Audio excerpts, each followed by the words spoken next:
नमस्कार, आप देख रहे हैं जे न्यूज और मैं हूं आपके साथ पूजा। हल्द्वानी गोला पुल की अप्रोच रोड बीते दिनों बरसात में बह जाने के बाद से पुल में आवागमन पूरी तरह बंद है। आपको बता दें, इस वजह से गोलापार, चोरगलिया, खट्टीमार, टनकपुर सहित पर्वतीय इलाकों की तरफ हल्द्वानी से बाईपास होकर जाने वाला पूरा यातायात बाधित है।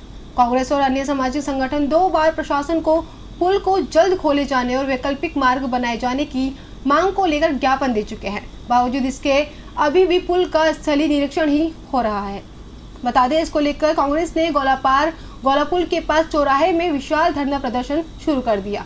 धरना प्रदर्शन में कांग्रेस के कई नेता शामिल हैं। इस दौरान नेताओं ने प्रशासन, NHAI और सरकार पर आरोप लगाते हुए कहा कि जब पिछली बार 9 करोड़ 65 लाख रुपए से गोला पुल में अप्रोच रोड का काम हुआ तो आखिर वो इस बार कैसे पानी में बह गया, इसकी जांच होनी चाहिए। इसके अलावा जल्द से जल्द इस पुल को खोले जाने की मांग करते हुए कांग्रेसी नेता ने कहा कि गोलापार से हल्द्वानी आने के लिए अब लोगों को 3 गुना से ज्यादा किराया देना पड़ रहा है। यही हाल काश्तकारों का है, जिनको अपनी सब्जी मंडी में ले जाने से के लिए पैदावार की लागत का सारा पैसा ढलान में ही खर्च करना पड़ रहा है। क्षेत्र के लोग, चोरगलिया क्षेत्र के लोग, सितारगंज से आने वाले लोग और जो आम टूरिस्ट भी है जो इस बाईपास का यूज करते हैं, इतनी पीड़ा और परेशानी में और इतना जाम हल्द्वानी शहर में लग रहा है। और सबसे बड़ा विषय ये है कि 9 करोड़ 65 लाख रुपए की जो धांधली हुई है यहाँ पे, उसका राज्य की सरकार और जिला प्रशासन क्या ऑडिट करने को तैयार है? मैं विश्वास मानने से बात परे है कि यहाँ पे 9 करोड़ 65 लाख रुपए इस ब्रिज की रिपेयर में लगे, जिसमें केवल मिट्टी भरी गई है, कोई RCC का काम नहीं हुआ है। हम लोगों को भी निर्माण कार्यों की हमें पूरी अच्छी तरीके से जानकारी रहती है। अवश्य NHAI के अधिकारियों का और इस कार्य का ऑडिट होना चाहिए। साथ ही साथ स्टेडियम, अंतर्राष्ट्रीय स्टेडियम, अभी मैं देख रहा हूँ देहरादून में उत्तराखंड प्रीमियर लीग हो रही है, OTT प्लेटफॉर्म पे ब्रॉडकास्ट हो रही है। क्या हल्द्वानी के साथ ऐसा भेदभाव? हल्द्वानी में भी तो वो मैच हो सकते थे। 7 साल से सरकार ने उस स्टेडियम की अनदेखी करी है। 7 साल से यहाँ हमारा ISBT इन्होंने गायब कर दिया, हमारा जू गायब कर दिया। लाखों लाख लोग, मैं इसको कहने में गुरेज नहीं और मैं बड़ी संख्या नहीं बोल रहा हूँ, लाखों लाख लोगों का रोजगार इस स्टेडियम से, इस ISBT से और इस जू से यहाँ पे अर्जित हो सकता था, लेकिन उन्होंने वो सारी संभावनाएं खत्म कर दी है। आवाजाही के लिए आज हम यहाँ पे बैठे हैं, स्टेडियम की खस्ता हालत के लिए बैठे हैं। अव्यवस्थाओं का अंबार जो इस डबल इंजन सरकार के नेतृत्व में है, उसके खिलाफ हम यहाँ बैठे।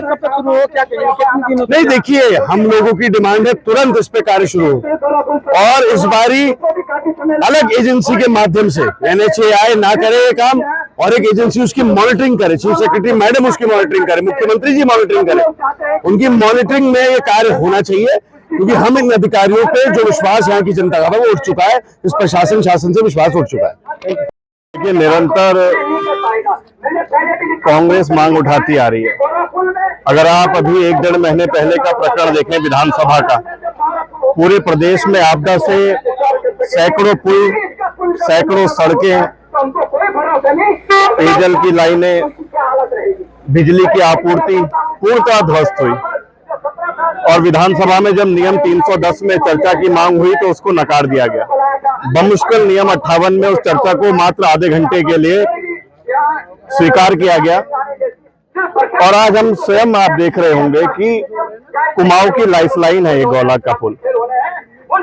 आज जो सबसे बड़ा प्रश्न हमारे सामने है कि पुल टूटा है, पुल स्वाभाविक रूप से हम प्रदर्शन कर रहे हैं, देर सवेर बनेगा, लेकिन सबसे बड़ा प्रश्न ये है कि जो अभी 3 वर्ष पूर्व 10 करोड़ रुपए से ऊपर इस पुल पर लगा, वो इस प्रदेश के आम जनता की गाड़ी कमाई का पैसा है। उस पैसे का जो दुरुपयोग हुआ, उसकी परिणति आज हम ये देख रहे हैं, जिसका असर पूरे कुमाऊं में पड़ रहा है और विशेष रूप से हमारे गोलापार, चोरगलिया के क्षेत्र में पड़ रहा है, क्योंकि ये हमारा कृषि प्रधान क्षेत्र है। मंडी से यहाँ पर लोग अपने फल, साग, सब्जी को लेकर जाते हैं, लेकिन सबसे बड़ा दुख इस बात का है कि भारतीय जनता पार्टी से जब भी ये प्रश्न पूछे जाते हैं तो उनका कोई भी जनप्रतिनिधि, उनका सरकार का नुमाइंदा और जिला प्रशासन के लोग इस पर जवाब देने के लिए कहीं पर भी उनके अंदर एक संजीदगी नाम की कोई चीज नहीं दिखती है। आज सबसे बड़ा प्रश्न यही उठता है कि इस तरीके के हालात क्यों उत्पन्न हुए, इस भ्रष्टाचार के लिए कौन जिम्मेदार है? क्या जो उस वक्त अधिकारी थे, क्या उनके ऊपर कार्रवाई होगी? जो पैसे का बंदरबाट उस वक्त हुई, उस वक्त भी इस बात को उठाया गया, क्या उसकी कोई जवाबदेही तय होगी? जीरो टॉलरेंस के नाम पर ये सरकार इस राज्य में प्रचंड बहुमत के संग आई है। आज हम जब देखते हैं प्रधानमंत्री जी आते हैं तो कहते हैं कि साहब हल्द्वानी और हल्द्वानी के समीपवर्ती क्षेत्रों के लिए विकास के लिए 2000 करोड़ रुपए आएगा, रिंग रोड बनेगी, ISBT बनेगा, एलिफेंट कॉरिडोर बनेगा, कभी हम सुनते हैं कि हाई कोर्ट बनेगा।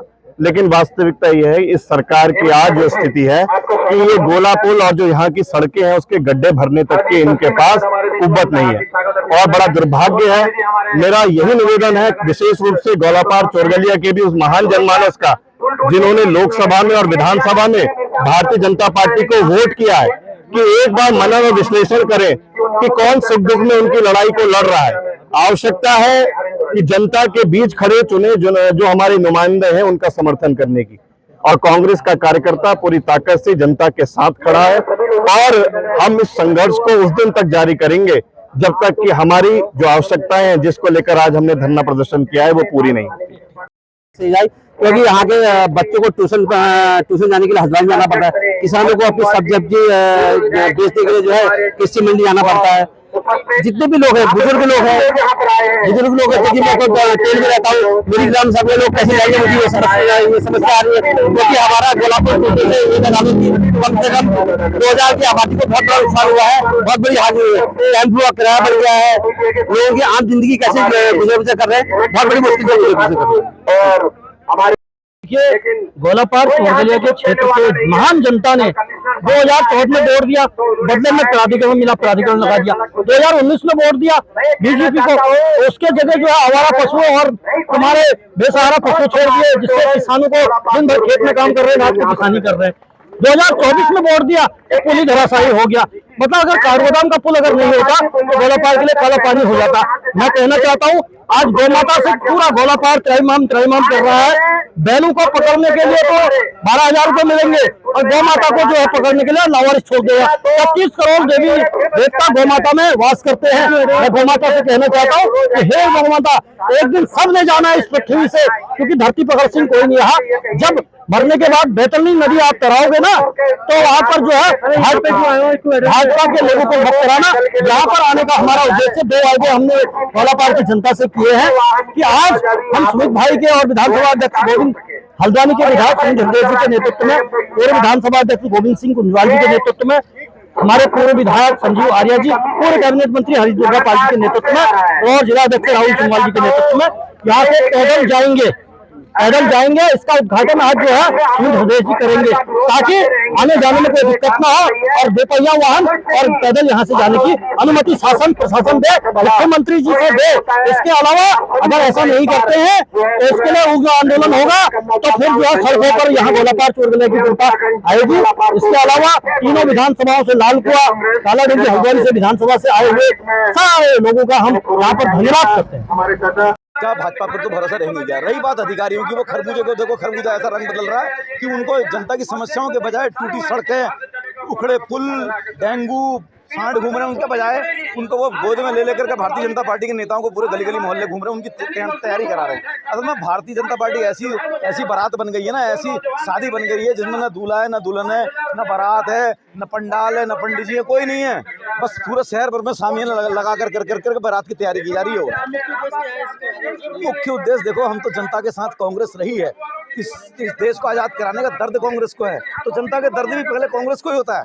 भाजपा ने तो कभी धर्म के नाम पर, कभी जाति के नाम पर, कभी संविधान के नाम पर इस देश को पूरे तोड़ने की बात कर दी है। तो हम जनता के लिए बैठे हैं। गोला पुल जो किसानों के लिए बहुत महत्वपूर्ण है, स्थायी उसका एक हल निकलना चाहिए हमारा। तो ये खास खबर आपके लिए तैयार की थी हमारे संवाददाता दीपक अधिकारी ने। अभी के लिए बस इतना ही। बाकी की तमाम खबरों के लिए आप बने रहे JJ न्यूज के साथ। धन्यवाद।